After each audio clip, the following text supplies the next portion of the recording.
For me, yoga has just been a real guiding light into self-acceptance,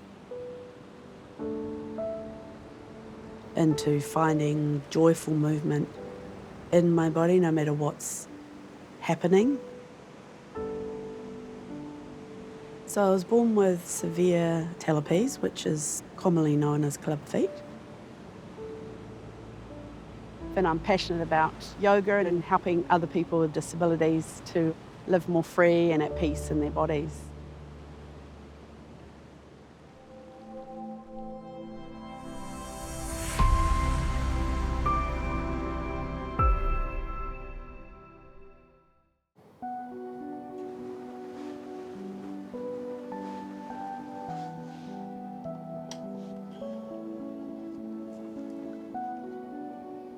It takes me a while to get going in the morning. I could put my device straight on, but I do like to have some time out of it to keep the muscle alive, especially my calf muscle, because it will just atrophy away if I don't use it, and keep a little bit of movement and life in my ankle. So I start by just kind of warming up everything. Severe talipes, or club feet, is congenital, so that means I'm born with it. So if these were my legs, they were stuck right up on my calves. My left foot wasn't as bad as my right. The right one was kind of broken and twisted. After that, there was just several surgeries on my right foot to try and get it straight, and then lots of plaster casting. So I spent years in and out of plasters and operations.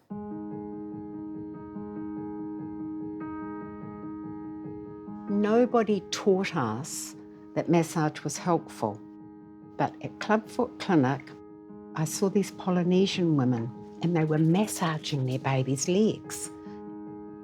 They told me they were making the muscle strong. I thought, okay. So that's when I helped myself to plaster cutters, sorry middle-law, and I took them home and I would cut her plasters off, and my husband went and learnt how to massage, and we massaged her legs so that her calf muscles would not be wasted.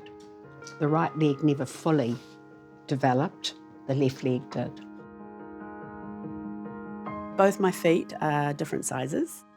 The left one is 8, right one's 6. So yeah, 2 pairs of shoes is always needed. So that was hard in the teenage years, yeah, and expensive to buy the 2 pairs, and then the other ones were wasted.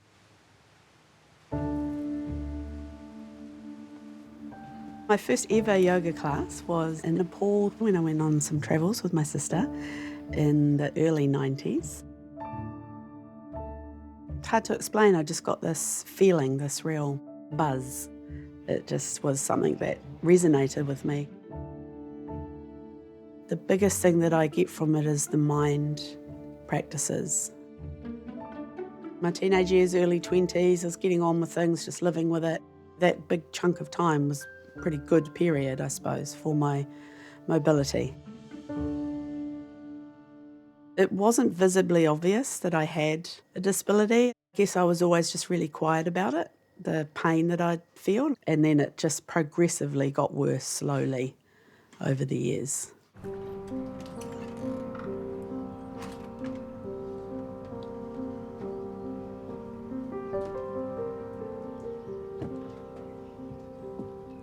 It wasn't until she was in her 30s that my husband and I came here one day and she met us at the door on walking sticks.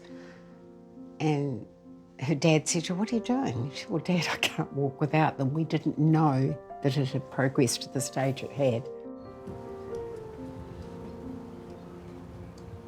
The pain, the immobility, the swelling was getting worse. Each day I just found I couldn't hardly do much at all. My right foot was just getting to the point where I just couldn't really walk on it.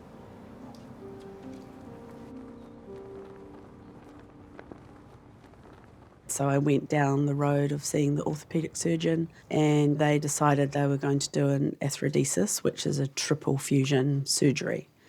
So they fused my ankle in 3 places. The minute I started weight bearing after the really long recovery from that surgery, it was harder to walk. It was worse, so that was really disappointing.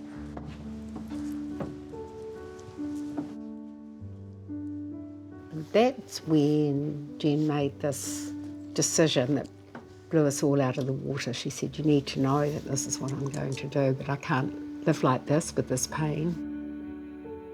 I've decided to go with amputation. She had researched it and looked it up. We were all distraught. I'll just never forget that. You know, it's like, holy, like for her to be in so much pain that she's actually contemplating getting her leg taken off was when it really hit home for me, you know. Too tight? No, that's good. Thank you. I kind of felt desperate because I didn't really have a life of doing much. Just take care of basic needs for my son, and I was just managing to get to my car and into my office job. Pretty much stay put there all day and then get home, foot back up on the couch. Okay, how's that, Jen? Good, awesome. Oh, it's a little bit tight. Yep. Yeah. Better? Yeah. Told you, don't moan. Thank you. The stress of the pain and the swelling and all that was mentally taxing. So I thought I might be better off without it.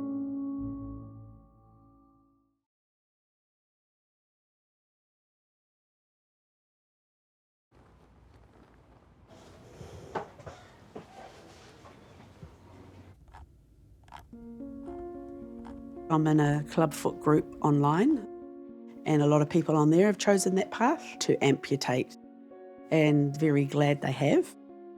So as I was doing that research and looking into the outcome for them, because there's still phantom pain, there's still quite a lot of hassles with an amputation. On this same group, I came across the exosome device. It's a device that works like a prosthetic leg, but it wraps around your own leg. It was designed in the US military, and I think a lot of the inspiration came from soldiers coming back from war, having these terrible injuries, but their leg was still kind of okay to keep, but not to walk on. The price of it was really expensive, around about 15,000 New Zealand dollars. Plus, I had to go to America for it. So it was a big cost to outlay. It was like, oh, it seems too good to be true. I had to get a sign-off from my orthopaedic surgeon here, and his words were, I think you're being seduced by American marketing, as I took off to go and get it. So we flew out of here on the 12th of May, which is my dad's birthday, so that seemed auspicious and special. The device, it's really custom made, is moulded to your leg and adjusted and tweaked. First walk in it was just amazing. It's like I'm walking on clouds. This is absolutely awesome. Go. And it was just a real buzz for my son, and he was just so into it. I thought, oh, is this what it's like to walk normally? Yeah. So after that, we stayed for 6 months. We had a big adventure and went travelling around, lots of camping in national parks and hiking. It was like, oh my gosh, this is life-changing, right? Really life-changing. She left New Zealand in a wheelchair and came back walking, with us all bawling our eyes out at the airport. And it's changed her life. I mean, she's walked all over the world on it, and she and I have done some enormous walks. So it is her lifeline, pain-free lifeline.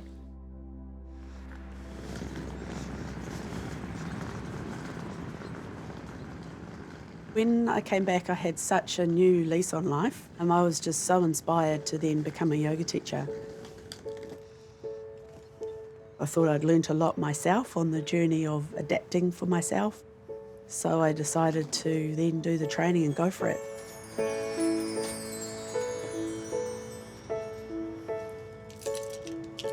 I had a vision of really wanting to invite and inspire others into this practice that had given me so much. We sweep all the way up, arching back, hips forward.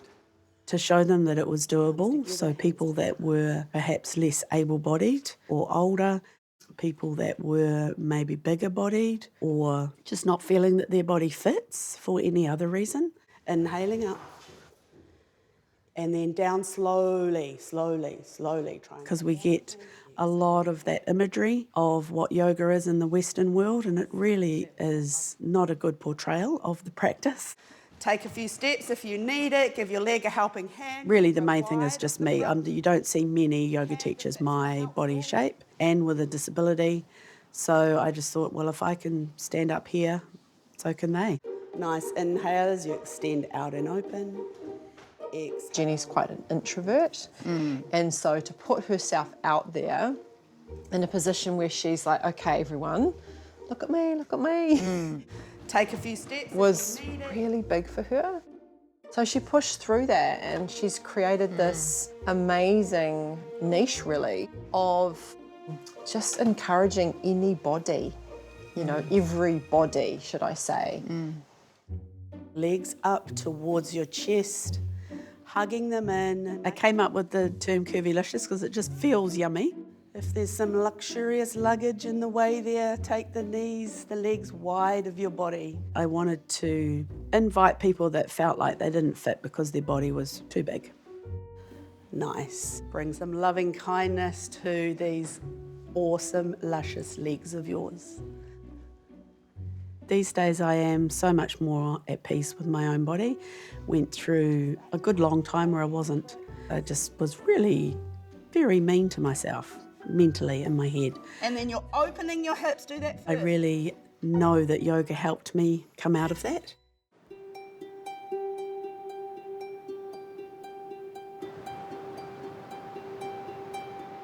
Jen and I are both morning people, so any chance we can, we'll do a sunrise walk.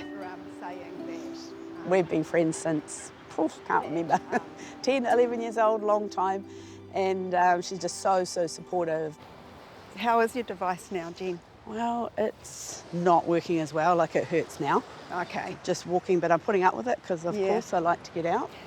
So the pain's coming back way more now when I actually walk, so it didn't used to. It used to just be like walking on clouds. When I first got the device, they said that it would last for 3 to 5 years and then I'd need a new one. So it's now coming up 8 years. So I'm just really crossing my fingers that it doesn't completely break because it's on the way. It's starting to click and come apart at the back. Really hoping that I don't have to go back to crutches and walking sticks and wheelchairs. Morning. Good, how are you? The price to go and get another one is really prohibitive for me. I'm now on my own income-wise, so it's really hard to raise the money. So I'm trying to do that, but that's going to take a long time. It's getting a bit tough for her. I think she's ready for a new device. So, it's heartbreaking to see that once she was just it was just the perfect thing.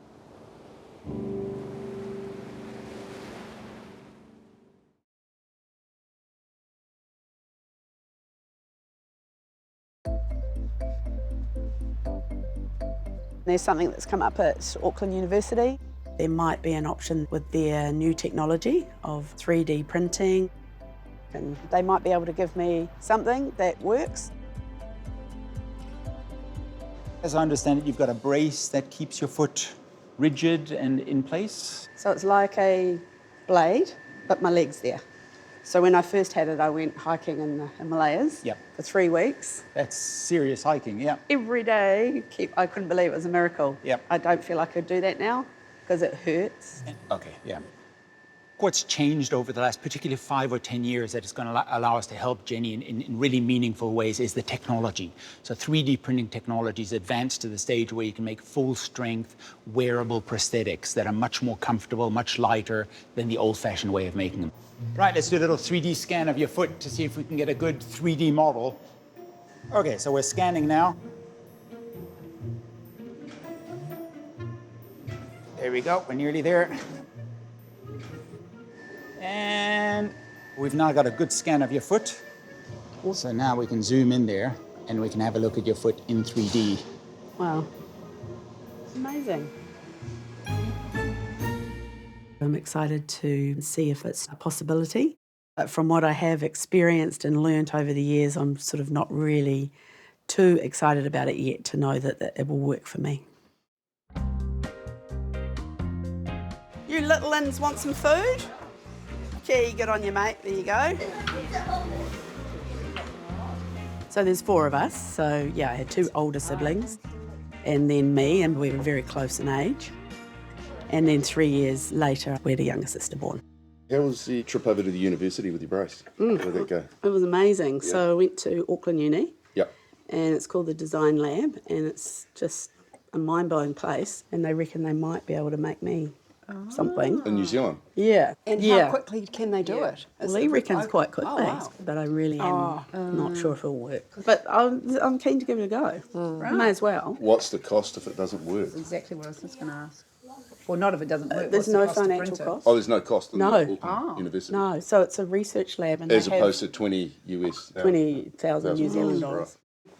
And so do you think that the brace might not hold out? Because it's flicking, and when I walk now, as you know, it's just sorer than it used to be. Well, it did have a lifespan, didn't it?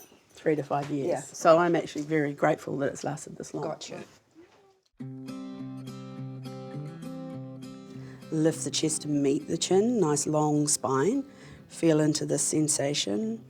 I have a class where we've got people with all different things going on, MS, cerebral palsy, spinal cord injuries, and just to help them find some joy and movement in their bodies. Your pace, start to get... I never did yoga before I met Jen because being in a wheelchair, you just you feel a little bit kind of vulnerable sometimes, but she always makes me feel safe as well. Big deep breaths as you hold on the side. I live with cerebral palsy, and that primarily affects my movement and mobility. There's a level of empathy and there's a level of connection that only comes when you experience disability yourself, in that day-to-day, every grind of 24/7. I got you. She likes to say that if you can breathe, you can do yoga. Awesome. Look at this. Woohoo, you guys, she's doing it again.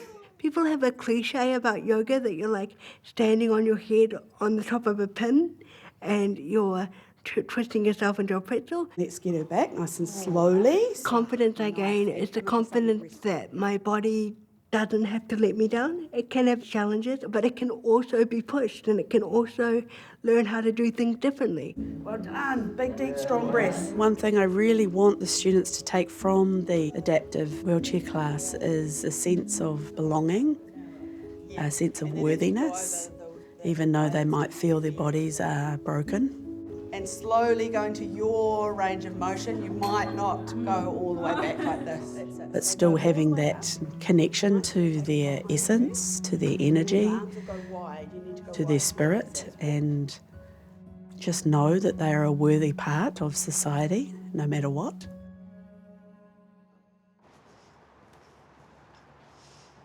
So my device is finally broken. I heard a snap, and so it's really just not usable anymore.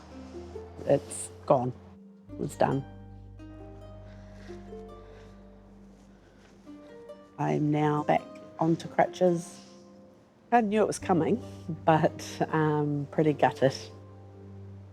I'm just going to have to adapt, being the adaptive yogi. Hi, Jennie. Welcome back to the lab. Do you want to grab a seat there and make yourself comfortable, and we'll hopefully have something that'll get you walking again. Awesome. So I'll put this one down here, and so here's the Wow. one we 3D printed for you. Oh so my it's going to be God. hopefully That's get you amazing. back up and walking with a bit of luck. You can see that's my foot. Yep, that's your foot. So it's based on a scan of your foot. Do you want to give it a bit of a Wow. try? Yes, please. It's amazing timing if what they're trying to help me with is going to work. If it does work, it would be awesome. Incredible timing, actually. I'll give it you a go. hand up. Yeah. Cool. Oof. Now the first few steps. Feels really good, fit-wise. Yep.